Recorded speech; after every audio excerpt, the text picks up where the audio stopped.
चलिए भाई, एक बार फिर से आपका बहुत बहुत स्वागत है हमारे टीचिंग प्लेटफॉर्म शिक्षा सिटी पे। आज मैं आपको 30 और 31 दोनों के करंट अफेयर प्रेजेंट कर दूंगा। फिलहाल सबसे पहले 30 का करंट अफेयर देख लेते हैं, और बस जितने भी जो है कि मार्च के बचे हुए करंट अफेयर्स हैं ना, वो सारे ही मैं आपको प्रेजेंट कर दूंगा। ठीक है, तो ध्यान रखिएगा। और सबसे पहले स्टार्ट करते हैं। कल का क्वेश्चन मैंने आपको बताया था, वेरी वेरी इंपॉर्टेंट, कि डॉल्फिन दिवस कब सेलिब्रेट किया जाएगा। पूछा जाने वाला 1 नंबर का क्वेश्चन है। ठीक है, तो वो हो जाएगा आपका 5 अक्टूबर को। ठीक है, जितने भी नए डेज हैं, जैसे ये हो गया, मैंने ब्रेव चाइल्ड डे बताया था आपको, वीर बाल दिवस 26 दिसंबर को, 16 जनवरी को स्टार्टअप डे, तो ये पूछे जाएंगे, ध्यान रखिएगा। पहला क्वेश्चन ले लेते हैं कि भारतीय नौसेना की किस नौसेना कमान ने मुंबई तट पर अपतटीय सुरक्षा अभ्यास प्रस्थान का आयोजन करेगी। तो वो कौन करेगा दोस्तों, तो वो करेंगे पश्चिमी नौसेना कमान। वेरी वेरी इंपॉर्टेंट, पूछा जा सकता है, आपका 1 नंबर का क्वेश्चन है। ठीक है, ministry of defence new Delhi, ध्यान रखिएगा। और डिफेंस मिनिस्ट्री किसके पास हो जाएगी, तो वो राजनाथ सिंह जी हमारे डिफेंस मिनिस्टर हैं। नेवी चीफ पूछा जाएगा तो आर हरी कुमार हो जाएंगे। और प्रेसिडेंट रामनाथ कोविंद जो हो जाएंगे, जो कि कमांडर इन चीफ होते हैं तीनों सेनाओं के। ठीक है, आगे बढ़ते हैं। अगला क्वेश्चन है कि निम्नलिखित में से किस पर्यावरण वाष्पीकरण को मापने के लिए अपने अभूतपूर्व कार्य के लिए स्टॉकहोम जल पुरस्कार जीता है। ध्यान रखिएगा, इसको जो है कि जल का नोबेल प्राइज भी कहा जाता है। ठीक है, कैरोलिना विलोस्का, फ्रैंक टॉरेस, विल्फ्रेड बुटरस या फिर डाइबोडो फ्रांसिस कैरे। तो जो सही आंसर हो जाएगा दोस्तों, वो क्या हो जाएगा, वो हो जाएंगे विल्फ्रेड बुटरस। ध्यान रखिएगा, विल्फ्रेड बुटरस को जो है कि इस बार स्टॉकहोम जल पुरस्कार 2022 से सम्मानित किया जाएगा। वेरी वेरी इंपॉर्टेंट क्वेश्चन, जो कि आपको पूछा जा सकता है। तो इस क्वेश्चन का आंसर क्या हो जाएगा, option C. Very very important. ठीक है, ये ऑप्शन सी कर लीजिएगा, यहाँ पे आंसर ए लिखा हुआ है, वो ऑप्शन सी हो जाएगा। आंसर ए जो है उनको मिस वर्ल्ड चुना गया है। ठीक है, और कुछ और देख लीजिए। आईएसएमआर का राष्ट्रीय पुरस्कार सतीश अडिगा को, परम विशिष्ट सेवा मेडल अभी किसको मिला है, स्पेशल एक्सेलेंस अवार्ड जो दिया गया वो नीरज चोपड़ा को। असम सरकार की तरफ से असम वैभव अवार्ड रतन टाटा को। और पीपल फॉर एथिकल यानी PETA person of the year किसको चुना गया, तो आलिया भट्ट को चुना गया। अगला क्वेश्चन, किस फिल्म ने 94वें ऑस्कर पुरस्कार 2022 में सर्वश्रेष्ठ फिल्म का पुरस्कार जीता। तो वो क्या हो जाएगा दोस्तों, वो हो जाएगा कोडा। कोडा ने इस बार 94 में सर्वश्रेष्ठ जो है कि फिल्म का अवार्ड जीता है, जो कि आपको पूछा जा सकता है। Very very important. जबकि ड्यून पूछा जाएगा तो उसने सबसे अधिक जो है कि अवार्ड्स किसने जीते हैं, तो वो ड्यून मूवी ने जीता है। जबकि बेस्ट मूवी किसने जीता है, कोडा ने जीता है। ठीक है, यहाँ पे देखिए, एनाकोटा को बेस्ट एनिमेटेड पिक्चर फिल्म, कोडा को बेस्ट पिक्चर, ड्यून को 6 ऑस्कर्स दिए गए, जो मैंने अभी आपको बताया। किस अभिनेता ने 94वें ऑस्कर पुरस्कार 2022 में अग्रणी भूमिका यानी सर्वश्रेष्ठ अभिनेता का यानी बेस्ट एक्टर का अवार्ड 94वें ऑस्कर अवार्ड्स में किसको दिया गया, तो वो विल स्मिथ को दिया गया। मैंने आपको बताया था द किंग रिचर्ड मूवी के लिए, जो कि आपको पूछा जा सकता है। ठीक है, ध्यान रखिएगा।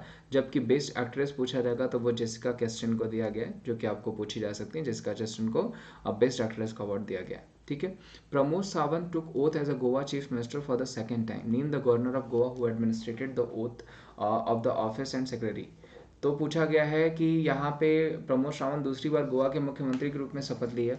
गोवा के राज्यपाल का नाम बताए जिनके पद पर गोपनीयता की शपथ दिलाई गई। पीएस श्रीधरन पिल्लई, बंडारू दत्तात्रेय, सत्यदेव नारायण आर्य या फिर बीपी बदनोर। तो जो सही आंसर हो जाएगा वो क्या हो जाएगा, वो हो जाएंगे पीएस श्रीधरन पिल्लई। ध्यान रखिएगा, पीएस श्रीधरन की पिल्लई की किताब भी आपको पूछी जा सकती है। ओ मिजोरम इनकी किताब है। ठीक है, जब ये मिजोरम के गवर्नर थे। प्लस कोरोना कविता काल किसकी किताब हो जाएगी, तो वो पीएस श्रीधरन पिल्लई की हो जाएगी, जो कि अभी गोवा के गवर्नर है। ठीक है, विधानसभा सीट्स की बात करें तो 40 है, 2 लोकसभा 1 राज्यसभा। मोरा मुंगाव पोर्ट पूछा जाएगा कहाँ पे हो जाएगा, तो वो हो जाएगा आपका जो है कि गोवा में। प्लस भगवान महावीर नेशनल पार्क आपको पूछा जाता है, तो वो कहाँ पे हो जाएगा, वो भी गोवा में हो जाएगा, जो कि पूछे जा सकते हैं। आगे बढ़ते हैं। हजीरा औद्योगिक क्षेत्र में स्टील के कचरे, पहला स्टील रोड बेसिकली कहाँ पाने वाला भारत का पहला शहर कौन सा हो जाएगा, तो देखिए, पहला स्टील रोड पाने वाला पहला शहर कौन हो जाएगा, तो वो हो जाएगा अहमदाबाद, गुजरात। राज्य कौन सा हो जाएगा, गुजरात।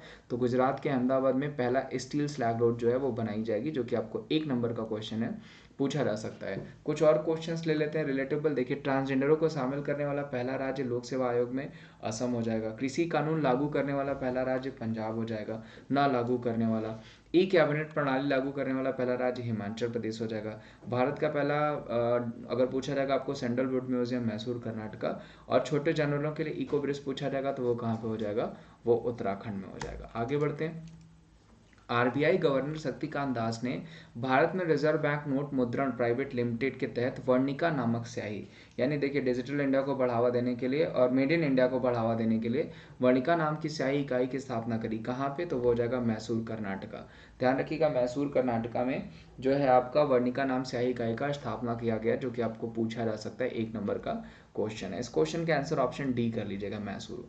बाकी 1935 में आरबीआई एस्टैब्लिश हुआ है, शक्तिकांत दास गवर्नर हो जाएंगे, हेडक्वार्टर मुंबई।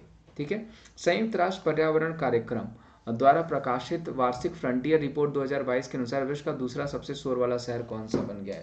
ध्यान रखिएगा, बहुत ही अच्छा क्वेश्चन है और 100% ये क्वेश्चन पूछा जाएगा कि विश्व का दूसरा सबसे शोर वाला शहर कौन सा हो जाएगा, तो वो हो जाएगा आपका मुरादाबाद, जो कि उत्तर प्रदेश में पड़ता है। उत्तर प्रदेश का मुरादाबाद जो हो जाएगा वो दूसरा सबसे अधिक शोर करने वाला शहर है, जो कि आपको पूछा जा सकता है। 1 नंबर का question, option B is a correct option. ठीक है, पूछा जाएगा, ध्यान रखिएगा। पहले नंबर पे क्या हो जाएगा? वो हो जाएगा ढाका। हाल ही में भारतीय सेना ने किस राज्य की पुलिस के साथ सुरक्षा कवच अभ्यास आयोजित किया? कल ही मैंने आपको पढ़ाया था, तो आप बता सकते हैं इस क्वेश्चन के answer. Maharashtra police, Rajasthan police, Telangana police या हरियाणा पुलिस? तो इस क्वेश्चन का आप आंसर दे दीजिएगा। उम्मीद करता हूँ आप क्वेश्चन का सही आंसर देंगे। और चलिए मिलते हैं, हम आपको अगले सेशन में मिलेंगे। अगर ये सेशन आपको अच्छा लगा होगा तो आप इसे ज़्यादा से ज़्यादा लाइक करिएगा, चैनल पर नए होंगे तो चैनल को जरूर सब्सक्राइब करिएगा और वीडियोज़ को ज़्यादा से ज़्यादा शेयर करिएगा। एक चीज़ मैं आपको और बता दूँ कि आपको मैं मार्च के जितने भी करंट अफेयर्स हैं वो सारे ही प्रेजेंट कर दूंगा, क्योंकि आपके लिए वो काफ़ी इंपॉर्टेंट क्वेश्चन है। प्लस आपको पता है मैं अकेडमी पे भी पढ़ाता हूँ, तो अकेडमी पे मेरी फ्री क्लासेस ज्वाइन करने के लिए आप विमलेश@14 कोड यूज़ करके फ्री क्लासेस ज्वाइन कर सकते हैं। और पेड क्लासेस के लिए भी सेम कोड ही हो जाएगा। ठीक है, टॉप एजुकेटर्स की तरफ से top batches, complete syllabus, regular drafting sessions, unlimited e notes, raise hand का भी ऑप्शन है, प्लस कॉम्बो सब्सक्रिप्शंस भी हैं आपके पास, जिसमें आप कोड विमलेश@14 यूज़ करके सब्सक्रिप्शंस पा सकते हैं और 20% ऑफ हो जाएगा। चाहे किसी भी कैटेगरी में आपको सब्सक्रिप्शन लेना है, आप इस कोड को अप्लाई कर देते हैं और ऑल सेट हो जाते हैं एग्जाम्स को क्रैक करने के लिए। तो आज के लिए बस इतना ही। थैंक यू सो मच, मिलते हैं हम आपको अगले सेशन में।